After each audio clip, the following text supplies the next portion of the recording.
हाँ जी, नमस्कार दोस्तों, स्वागत है आपका हमारे यूट्यूब चैनल मिस्टर राज स्टडी हब पर। जैसा कि दोस्तों आप सभी को पता है, हमारे पिछली क्लासों में जो हमारा संज्ञा टॉपिक था हिंदी व्याकरण का, वो लगभग जो संज्ञा का टॉपिक है वो कंप्लीट हो गया। उसके बाद हम कर रहे थे संज्ञा टॉपिक के एमसीक्यू, ठीक है। जो भी इम्पोर्टेंट एमसीक्यू हैं संज्ञा टॉपिक के, वो हम इस क्लास में कवर करेंगे। लगभग ये क्लास है, इस क्लास में ऐसा करते हैं क्योंकि ये पीडीएफ काफ़ी बड़ी है, लगभग 50 क्वेश्चन है, 50 क्वेश्चन के समथिंग है आपके लिए। लेकिन इस क्लास में करेंगे लगभग मतलब 25 यानी कि 25 क्वेश्चन इस क्लास में करेंगे। उसके बाद जो 25 क्वेश्चन बचेंगे उनको अगली क्लास में करेंगे, ठीक है, क्योंकि क्लास काफ़ी लंबी हो जाएगी इसीलिए। तो दोस्तों आई होप आप सभी को जो क्लास है वो अच्छे से समझ में आ रही होंगी, और आप कोशिश करना साथ में साथ जैसे जितना हो सके, मतलब जितना क्वेश्चनों का आंसर कमेंट बॉक्स में दे सकते हैं, उससे मतलब वीडियो को पॉज करके कमेंट सेक्शन में भी आप वो जो आंसर है उसका आंसर कमेंट करने की कोशिश करना, जिससे क्या है कि आपको अपने आप पे कॉन्फिडेंस आएगा कि हाँ मैं कहाँ गलती कर रहा हूँ, कहाँ मैं गलत हूँ, ठीक है। चलिए तो फिर हम क्लास को शुरू करते हैं। पहला क्वेश्चन आपकी स्क्रीन पर। पहला शब्द है विकारी शब्द के अंतर्गत कौन सा भेद। ये दोस्तों ये बात कर रहा है जो विकारी शब्द हैं उसकी, ठीक है। तो विकारी के शब्द के अंतर्गत सबसे पहले हमने पढ़ा था, और जो हम पढ़ रहे हैं संज्ञा, ठीक है। ये जो सर्वनाम है, क्रिया है, अव्यय, ये सभी किसके अंतर्गत आते हैं, विकारी शब्दों के अंतर्गत। लेकिन हम सबसे पहले किसके बारे में चर्चा कर रहे हैं, संज्ञा के बारे में, ठीक है दोस्तों। चलिए तो फिर अगले क्वेश्चन की ओर बढ़ते हैं। अगला क्वेश्चन अपना क्वेश्चन नंबर 2। दोस्तों इस प्रकार से जो क्वेश्चन है वो आपको एग्जाम में देखने के लिए मिलेंगे, तो एग्जाम की दृष्टि से बहुत ही इम्पोर्टेंट क्वेश्चन है। और ऐसा ही नहीं है कि आपको केवल और केवल 4th ग्रेड जो हाई कोर्ट की वैकेंसी है उसी के लिए पढ़ना जरूरी है। अगर आप किसी भी मतलब किसी भी गवर्नमेंट एग्जाम की प्रिपरेशन कर रहे हो और उसमें अगर आपको हिंदी व्याकरण है और उसमें भी संज्ञा टॉपिक दे रखा है, तो आपके लिए ये क्लास बहुत ही महत्वपूर्ण होने वाली है। सो प्लीज क्लास को एंड तक जरूर से वॉच करें। चलिए तो क्वेश्चन नंबर 2 की ओर देखते हैं। क्वेश्चन नंबर 2 क्या है, संज्ञा किसका नाम होती है। ये पूछ रहा है अपने से, जो संज्ञा होती है वो किसका नाम होती है। दोस्तों सिंपल लैंग्वेज में समझ सकते हैं हम, किसी भी नाम को संज्ञा कहते हैं, लेकिन इसने क्वेश्चन इसी से बना दिया, भाई संज्ञा किसका नाम होती है। इसमें ऑप्शन ये है किसी व्यक्ति का, ऑप्शन बी है किसी स्थान का, ऑप्शन सी है किसी भी व्यक्ति, स्थान, वस्तु या भावनाम आदि का, और ऑप्शन डी है केवल वस्तु का। तो दोस्तों अगर आपने इसकी मतलब जो परिभाषा पढ़ी होगी तो आपको ये अच्छे से समझ में आ जाएगा। जैसे किसी व्यक्ति, केवल और केवल व्यक्ति के नाम को संज्ञा कह सकते हैं, नहीं, तो ये गलत है। केवल और केवल स्थान के नाम को संज्ञा कह सकते हैं, नहीं, और केवल और केवल वस्तु के नाम को संज्ञा कह सकते हैं, नहीं। तो अपना जो करेक्ट आंसर है वो हो जाएगा ऑप्शन नंबर सी। और हाँ, जैसे मैंने इससे मतलब अब ऑप्शन नंबर सी बताया, इससे पहले आप कोशिश करना कि इसका आंसर कमेंट सेक्शन में दे सको, ठीक है, हर एक क्वेश्चन का, जिससे क्या है आपको अपने अंदर कॉन्फिडेंस आएगा। अगर तुम्हारे अंदर कॉन्फिडेंस बिल्ड नहीं होगा तो फिर एग्जाम में भी आपको काफ़ी सारी समस्याएं आ सकती है, ठीक है। तो इससे पहले कोशिश ये करना कमेंट सेक्शन में जरूर से आंसर दें। जैसे इसका जो संज्ञा है, किसी भी व्यक्ति, स्थान, वस्तु या भाव आदि के नाम को क्या कहते हैं, संज्ञा कहते हैं। अगर आपको परिभाषा याद हो गई तो आप इसका आंसर अच्छे से दे पाओगे। और दोस्तों आजकल की जो एग्जाम है उनमें इसी टाइप से क्वेश्चन पूछे जाते हैं, जैसे आपको थ्योरी भी आनी चाहिए, ठीक है। चलिए तो अगले क्वेश्चन की ओर बढ़ते हैं। क्वेश्चन नंबर 3 है अपना, किसी संज्ञा को पहचानने के लिए किस बात पर जोर दिया जाता है। दोस्तों जो संज्ञा होती है उसको पहचानने के लिए किस बात पर जोर दिया गया, मतलब जिसे लिखा ना जा सके, ठीक है। ऑप्शन नंबर 2 है जिसे देखा, छुआ और समझा ना जा सके। ऑप्शन नंबर 3 सी है जिसे बोल सकें, जिसे केवल बोल सकें। और ऑप्शन नंबर डी है जिसे चित्रित किया जा सके। तो दोस्तों कहीं ना कहीं इसका जो करेक्ट आंसर है, संज्ञा को पहचानने के लिए सबसे पहले हम देखेंगे कि जिसे देखा जा रहा है या नहीं, फिर उसके बाद देखेंगे जिसे छुआ जा रहा है या नहीं, हम छू सकते हैं क्या, महसूस कर सकते हैं, उसके बाद उसे समझा जा रहा है या नहीं। तो कहीं ना कहीं इसका करेक्ट आंसर हो जाएगा ऑप्शन नंबर बी, जिसे देखा, छुआ और समझा ना जा सके। यानी जो संज्ञा को पहचानने के लिए इन बातों पर जोर दिया जाता है, मतलब जिसे देखा जा रहा है या नहीं, जिसे छुआ जा रहा है या नहीं, समझा जा रहा है या नहीं, ठीक है। तो option number C, option number 3 जो करेक्ट आंसर है ऑप्शन नंबर बी, ठीक है। चलिए तो क्वेश्चन नंबर 4 की ओर बढ़ते हैं। क्वेश्चन नंबर 4 अपना, भारत किस प्रकार की संज्ञा है। जो भारत शब्द है या जो भारत देश है उसमें किस प्रकार की संज्ञा है। ऑप्शन ए जातिवाचक, व्यक्तिवाचक, भाववाचक और द्रव्यवाचक। दोस्तों इसका आंसर आपको कमेंट सेक्शन में देना है, ठीक है। पहले वीडियो को आप मतलब पॉज कर सकते हो, उसके बाद कमेंट सेक्शन में जरूर से दें आंसर, ठीक है। तो इसमें देखो भारत में क्या है, जातिवाचक संज्ञा हो नहीं सकती, क्योंकि भारत शब्द है जो किसी जाति को प्रदर्शित नहीं कर रहा है। भाववाचक संज्ञा ये भी नहीं हो सकती, द्रव्यवाचक कोई पदार्थ है नहीं, तो इसका कहीं ना कहीं करेक्ट आंसर हो जाएगा ऑप्शन बी, व्यक्तिवाचक संज्ञा। भारत में किस प्रकार की संज्ञा है, व्यक्तिवाचक संज्ञा, ठीक है दोस्तों। चलिए तो फिर अगले क्वेश्चन की ओर बढ़ते हैं। अगला क्वेश्चन अपना क्वेश्चन नंबर 5। क्वेश्चन नंबर 5 है, किस प्रकार गोवा में किस प्रकार की संज्ञा है, जो गोवा राज्य है उसमें किस प्रकार की संज्ञा होगी। तो इसमें ऑप्शन है द्रव्यवाचक, व्यक्तिवाचक, जातिवाचक, भाववाचक। तो देखो पहले ऑप्शन से हल करते हैं। जैसे द्रव्यवाचक ये गोवा में होगा नहीं, ठीक है। जातिवाचक ये भी नहीं होगा, क्योंकि गोवा शब्द है एक राज्य को प्रदर्शित कर रहा है, ना कि किसी जाति विशेष को। द्रव्यवाचक मतलब ये कोई पदार्थ वगैरह नहीं है, तो ये भी नहीं होगा। अगला है ऑप्शन डी, भाववाचक। तो ऐसा नहीं है गोवा के अंदर कोई फीलिंग्स आ रही हो या फिर कोई प्यार हो, घृणा हो, ये चीज नहीं है, तो भाववाचक भी नहीं होगा। तो इसका करेक्ट आंसर हो जाएगा ऑप्शन बी, व्यक्तिवाचक संज्ञा। ये क्या है, किसी स्थान विशेष के नाम को प्रदर्शित कर रहा है। गोवा एक राज्य है, ठीक है। तो इसका करेक्ट आंसर क्या हो जाएगा, ऑप्शन नंबर बी, व्यक्तिवाचक संज्ञा, ठीक है। गोवा में किस प्रकार की संज्ञा है, व्यक्तिवाचक संज्ञा। चलिए अगला क्वेश्चन है अपना क्वेश्चन नंबर 5। देखो सेम ऊपर के पैटर्न पे आधारित है। जैसे पुणे में किस प्रकार की संज्ञा है, तो आप सभी को पता है, जैसे अभी पढ़ा, जातिवाचक होगी नहीं, द्रव्यवाचक भी नहीं हो सकती, भाववाचक भी नहीं हो सकती। तो इसका करेक्ट आंसर क्या हो जाएगा, ऑप्शन ए, व्यक्तिवाचक संज्ञा, ठीक है। क्योंकि पुणे भी एक स्थान विशेष को प्रदर्शित कर रहा है, और आप सभी ने फर्स्ट में पढ़ा था, मतलब जो स्थान का नाम है उसे भी हम क्या कहेंगे, संज्ञा कहेंगे, ठीक है। चलिए तो फिर क्वेश्चन नंबर 7 की ओर बढ़ते हैं। क्वेश्चन नंबर 7 है अपना, कुर्सी किस प्रकार की संज्ञा है, जो कुर्सी है उसमें किस प्रकार की संज्ञा है। तो दोस्तों कुर्सी में व्यक्तिवाचक, जातिवाचक संज्ञा, व्यक्तिवाचक संज्ञा, भाववाचक या फिर द्रव्यवाचक। तो दोस्तों कुर्सी में कहीं ना कहीं व्यक्तिवाचक संज्ञा होगी नहीं, भाववाचक भी नहीं होगी और द्रव्यवाचक भी नहीं होगी, क्योंकि कुर्सी एक समूह को प्रदर्शित कर रहा है। मतलब सभी कुर्सियों को, केवल और केवल एक ऐसे थोड़ी है भाई स्टूल की कुर्सी है या फिर प्लास्टिक की कुर्सी है। तो कहीं ना कहीं इसका करेक्ट आंसर हो जाएगा ऑप्शन ए, जातिवाचक संज्ञा। जो कुर्सी होती है उसमें किस प्रकार की संज्ञा होती है, जातिवाचक संज्ञा। चलिए तो फिर अगले क्वेश्चन की ओर बढ़ते हैं। क्वेश्चन नंबर 8, फूल किस प्रकार की संज्ञा है, जो फूल शब्द है उसमें किस प्रकार की संज्ञा है, व्यक्तिवाचक, जातिवाचक, भाववाचक या द्रव्यवाचक। दोस्तों फूल शब्द है वो क्या है, जैसे किसी एक फूल को प्रदर्शित नहीं कर रहा है। जैसे गुलाब का फूल, जैसे मान के चलो आपसे पूछ लिया जाए भाई जो गुलाब का फूल है उसमें किस प्रकार की संज्ञा है, तो इसमें तो कहीं ना कहीं व्यक्तिवाचक संज्ञा हो जाएगी, क्योंकि केवल और केवल एक वस्तु को प्रदर्शित कर रहा है। जैसे गुलाब या फिर कमल का फूल कोई भी, तो उसमें तो व्यक्तिवाचक संज्ञा हो जाएगी। लेकिन ये बता रहा है फूल, फूल में किस प्रकार की संज्ञा है, तो इसका करेक्ट आंसर हो जाएगा ऑप्शन नंबर बी, जातिवाचक संज्ञा, ठीक है दोस्तों। जो फूल है वो क्या है, सभी फूलों को व्यक्त कर रहा है हमारे सामने, तो इसमें किस प्रकार की संज्ञा हो जाएगी, जातिवाचक संज्ञा। चलिए फिर अगले क्वेश्चन की ओर बढ़ते हैं। अगला क्वेश्चन अपना क्वेश्चन नंबर 9, काला गोरा किस प्रकार की संज्ञा माना जाएगा। जो ये शब्द है काला और गोरा, ये किस प्रकार की संज्ञा माना जाएगा, व्यक्तिवाचक संज्ञा, जातिवाचक संज्ञा, द्रव्यवाचक संज्ञा और भाववाचक संज्ञा। तो दोस्तों काला गोरा में व्यक्तिवाचक संज्ञा होगी नहीं, ठीक है, जातिवाचक भी नहीं होगी, द्रव्यवाचक भी नहीं होगी, तो कहीं ना कहीं इसका करेक्ट आंसर हो जाएगा भाववाचक संज्ञा। जो काला गोरा शब्द है उसमें किस प्रकार की संज्ञा है, भाववाचक संज्ञा, ठीक है दोस्तों। चलिए फिर अगले क्वेश्चन की ओर बढ़ते हैं। अगला क्वेश्चन अपना क्वेश्चन नंबर 10, चोर किस प्रकार की संज्ञा है। जो चोर शब्द है उसमें किस प्रकार की संज्ञा है, ऑप्शन ए है व्यक्तिवाचक, ऑप्शन बी है जातिवाचक, ऑप्शन सी है द्रव्यवाचक और ऑप्शन डी आ गया है इसके नीचे, ठीक है। तो नीचे देखते हैं, नीचे क्या देख रहे हैं, भाववाचक, ठीक है। तो दोस्तों कहीं ना कहीं चोर शब्द है, तो चोर क्या है, किसी एक चोर को प्रदर्शित नहीं कर रहा है, तो व्यक्तिवाचक होगी नहीं, द्रव्यवाचक भी नहीं होगी और भाववाचक तो हो ही नहीं सकती चोर शब्द में। तो कहीं ना कहीं इसका करेक्ट आंसर हो जाएगा ऑप्शन बी, जातिवाचक संज्ञा, ठीक है दोस्तों। क्वेश्चन नंबर 10 में जो चोर शब्द है उसमें किस प्रकार की संज्ञा है, जातिवाचक संज्ञा, ठीक है। चलिए फिर अगले क्वेश्चन की ओर बढ़ते हैं। क्वेश्चन नंबर 11, मजदूर किस प्रकार की संज्ञा है। जो मजदूर शब्द है उसमें किस प्रकार की संज्ञा है, व्यक्तिवाचक, जातिवाचक, भाववाचक या फिर द्रव्यवाचक। दोस्तों हमें थोड़ा समझने की जरूरत पड़ेगी इसमें। जैसे मजदूर, केवल और केवल एक व्यक्ति को मजदूर नहीं कह सकते हम, या फिर मजदूर केवल और केवल एक व्यक्ति को प्रदर्शित नहीं कर रहा है, बाकी मजदूर तो कोई भी हो सकता है, तो व्यक्तिवाचक भी नहीं होगी।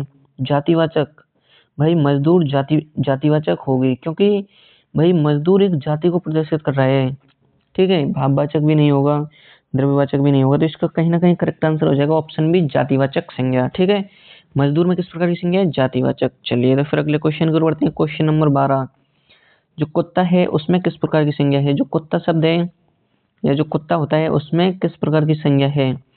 तो इसमें ऑप्शन ए है द्रव्यवाचक, जातिवाचक, भाववाचक, और ऑप्शन नंबर डी क्या दे रखा है अपने को? व्यक्तिवाचक। तो दोस्तों कुत्ता शब्द है उसमें कहीं ना कहीं जो संज्ञा है वो क्या हो जाएगी? जातिवाचक, क्योंकि कुत्ता मतलब एक विशेष नस्ल को प्रदर्शित नहीं कर रहा, बल्कि उनकी जो कुत्ते की जाति होती है उसको प्रदर्शित कर रहा है। ठीक है, तो कुत्ते में किस प्रकार की संज्ञा हो जाएगी? जातिवाचक। तो इसका करेक्ट आंसर हो जाएगा ऑप्शन बी, जातिवाचक संज्ञा। चलिए फिर अगला क्वेश्चन देखते हैं। क्वेश्चन नंबर 13, चीनी किस प्रकार की संज्ञा है? जो चीनी होती है उसमें किस प्रकार की संज्ञा है? द्रव्यवाचक, जातिवाचक, भाववाचक और व्यक्तिवाचक। तो दोस्तों कहीं ना कहीं जातिवाचक होगी नहीं, भाववाचक भी नहीं होगी, व्यक्तिवाचक नहीं होगी, क्योंकि ये क्या है? पदार्थ को प्रदर्शित कर रहा है, वो भी ठोस पदार्थ। तो इसमें किस प्रकार की संज्ञा हो जाएगी? द्रव्यवाचक संज्ञा। क्वेश्चन नंबर 13 का करेक्ट आंसर हो जाएगा ऑप्शन ए, द्रव्यवाचक संज्ञा। ठीक है दोस्तों, चलिए फिर अगले क्वेश्चन की ओर बढ़ते हैं। क्वेश्चन नंबर 14, सोना किस प्रकार की संज्ञा है? जो सोना होता है वो किस प्रकार की संज्ञा है? दोस्तों इसमें प्रिंटिंग में थोड़ी सी मिस्टेक कर दी, लेकिन कोई बात नहीं, हम नीचे देखते हैं। नीचे क्या है? पहले ऑप्शन है व्यक्तिवाचक, भाववाचक, और सी है द्रव्यवाचक, और ऑप्शन डी है जातिवाचक। तो दोस्तों सोना क्या है? एक पदार्थ है, तो इसका राइट आंसर हो जाएगा ऑप्शन नंबर सी, अरे सॉरी एक मिनट, ऑप्शन नंबर सी, द्रव्यवाचक संज्ञा। जो सोना है उसमें क्या हो जाएगी? द्रव्यवाचक संज्ञा। ठीक है दोस्तों, जो सोना शब्द होता है, सोना, चांदी, ठीक है, सभी पदार्थ हैं, इनमें कौन सी संज्ञा हो जाएगी? द्रव्यवाचक संज्ञा। ठीक है, चलिए फिर क्वेश्चन नंबर 15 को देखते हैं। 15 नंबर क्वेश्चन में क्या दे रखा है अपने को? दूध किस प्रकार की संज्ञा है? जो दूध होता है वो किस प्रकार की संज्ञा है? ऑप्शन ए है द्रव्यवाचक, जातिवाचक, भाववाचक और व्यक्तिवाचक। तो दोस्तों इससे तो अपने को वैसे ही समझ में आ रहा है, दूध क्या कैसा है? कैसा पदार्थ है? तरल। ठीक है, तरल, या फिर जिसे हम कहेंगे द्रव। तो आप सभी को पता चल गया हो इससे इसमें किस प्रकार की संज्ञा है? द्रव्यवाचक संज्ञा। द्रव्य का अर्थ ही पदार्थ होता है, और दूध क्या है? एक पदार्थ है, समझ रहे हो ना? तो कहीं ना कहीं जैसे किसी भी पदार्थ का नाम दिख जाए तो उसमें किस प्रकार की संज्ञा होगी? द्रव्यवाचक संज्ञा। और ऑप्शन पढ़ने ही नहीं है अपने को। चलिए फिर क्वेश्चन नंबर 16 को देखते हैं। सुंदरता कौन सी संज्ञा है? सुंदरता में कौन सी संज्ञा है? दोस्तों आज मिस प्रिंटिंग वाले ने काफी मिस्टेक कर रखी, लेकिन कोई बात नहीं। सुंदरता में कहीं ना कहीं ऑप्शन ही करेक्ट हो जाएगा, भाववाचक, क्योंकि सुंदरता भाव को प्रदर्शित कर रहा है, समझ रहे हो ना? तो क्वेश्चन नंबर 1 करेक्ट आंसर 16 का। जातिवाचक, द्रव्यवाचक, व्यक्तिवाचक ये नहीं होंगे। ठीक है, चलिए फिर क्वेश्चन नंबर 17 को देखते हैं। क्वेश्चन नंबर 17 है अपना, प्रेम किस प्रकार की संज्ञा है? प्रेम जिसे अपन कहते हैं लव, समझ रहे हो? जो लव है उसमें किस प्रकार की संज्ञा है? द्रव्यवाचक ये होगी नहीं, क्योंकि आप सभी को काफी बार बता चुका हूँ मैं, डेफिनेशन भी बता चुका हूँ इसकी, थ्योरी में हमने अच्छे से पढ़ा है। पदार्थ है वो क्या है?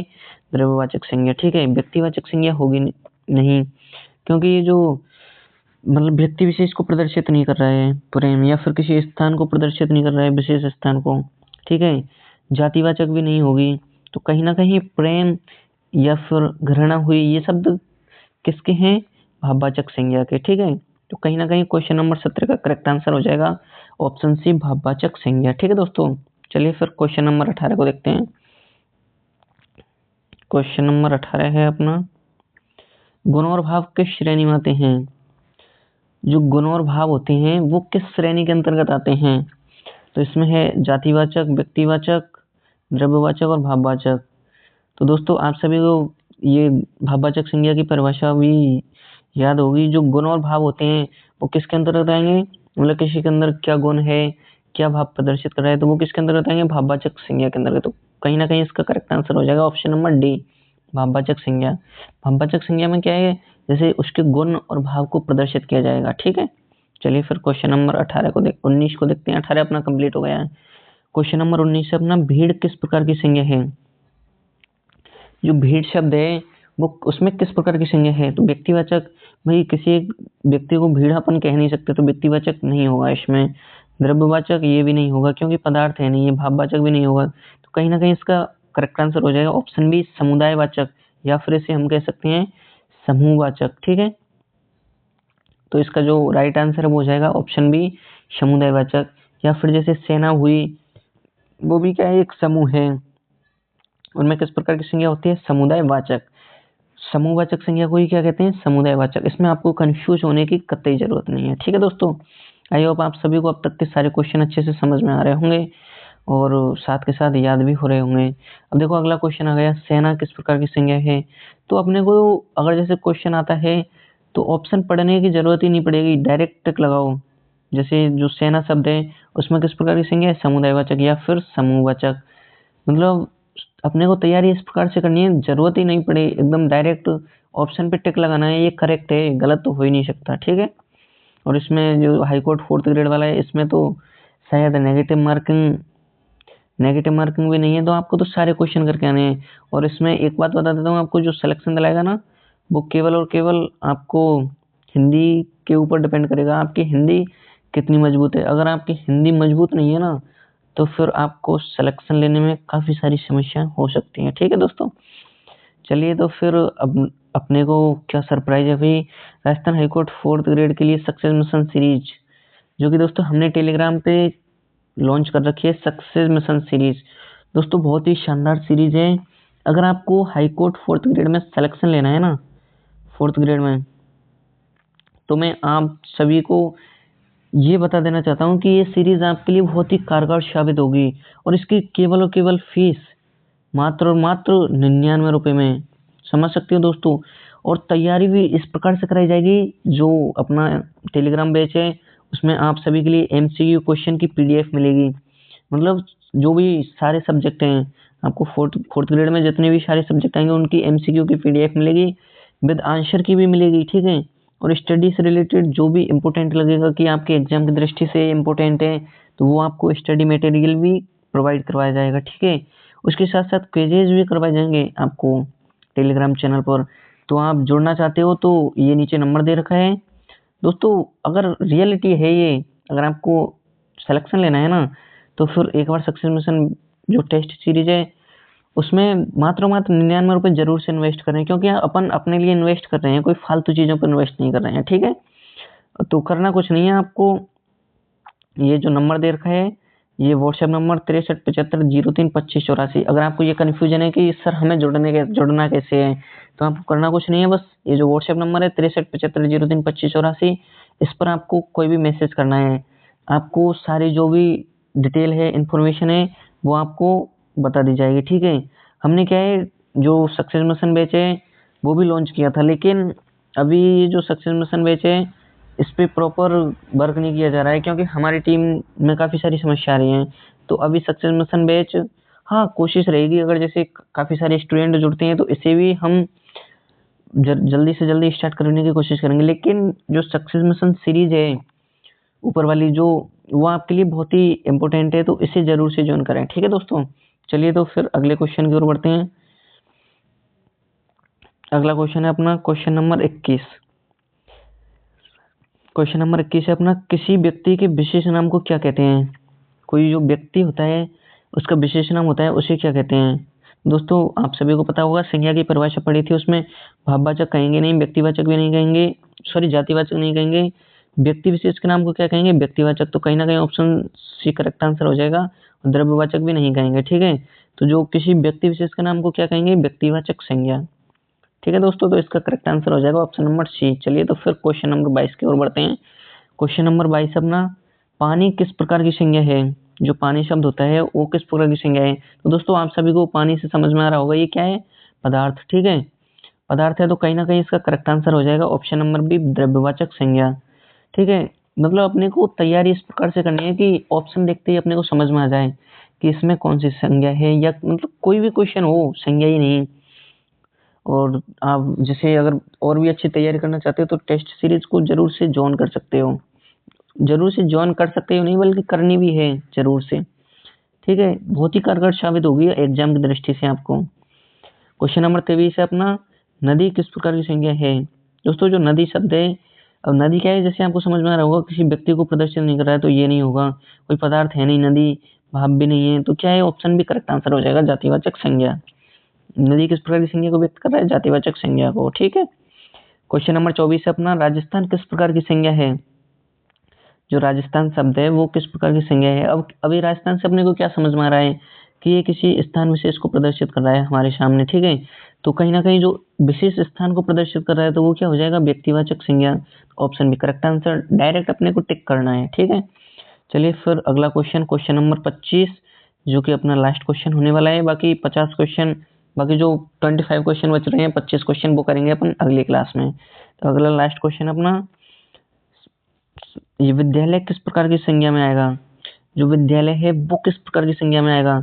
दोस्तों अपने को समझ में आ रहा है विद्यालय। तो अब क्या है, जैसे ये किसी व्यक्ति को प्रदर्शित नहीं कर रहा है, भाव को प्रदर्शित नहीं कर रहा है, द्रव्यवाचक कोई पदार्थ है भी नहीं, तो इसका करेक्ट आंसर हो जाएगा ऑप्शन ई, जातिवाचक संज्ञा। It is simple. I hope दोस्तों आप सभी को आज की क्लास बहुत ही शानदार लगी होगी।